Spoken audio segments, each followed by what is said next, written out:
சலாம் அலைக்கும் காய்ஸ். இன்னைக்கு இப்போ புளிக்குழம்பு எப்படி செய்வதுன்னு பார்க்கலாம். உங்களுக்கு சின்ன வெங்காயம், தக்காளி ஒரு 2, பச்சை மிளகாய் ஒரு 5, அப்புறம் 50 கிராம் பூண்டு. இது வந்து வெண்டிக்காய் உங்களுக்கு தேவையான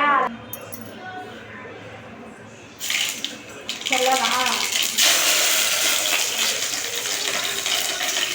எவ்வளவு சொல்ல வேணாமா?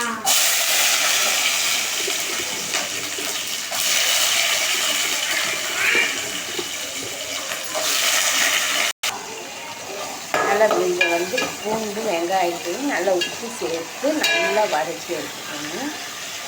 அப்போதான் புளிக்குழம்பு வந்து டேஸ்ட்டாக இருக்கும். நம்ம எவ்வளோக்கு வந்து சாப்பாடு செய்கிறதா இருந்தாலும் நல்லா வதக்கி இருக்கிறதுல தான் அதுக்கு நம்ம சாப்பாடு நல்லாயிருக்கும்.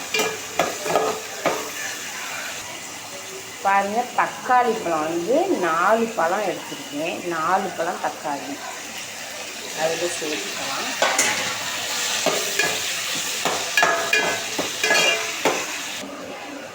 இது வந்து வெள்ளை புளி வந்து முடிஞ்சு போச்சு, அதனால் கருப்பு புளியை போட்டேன். அது வந்து கழனியில் போட்டு வச்சோம்னா நல்லா கலர் வந்து கொஞ்சம் சேஞ்ச் ஆகும். இப்போ கலர் கொஞ்சம் சேஞ்ச் ஆகும், அதனால் கழனியில் அந்த புளியை கரைக்கிறேன். கருப்பு புளி இல்லை, அப்படி வெள்ளை புளி இல்லை அப்படின்னா நம்ம வந்து என்ன செய்கிறது, கருப்பு புளியை யூஸ் பண்ணி செஞ்சுக்க வேண்டியது. கழனியில் போட்டு ஊற வச்சோம்னா கருப்பு புளி வந்து கொஞ்சம் கலராக சேஞ்சாக மாறி.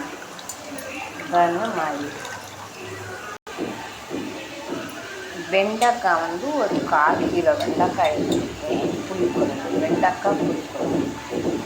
இதை அள்ளி இதில் போட்டுக்கலாம்.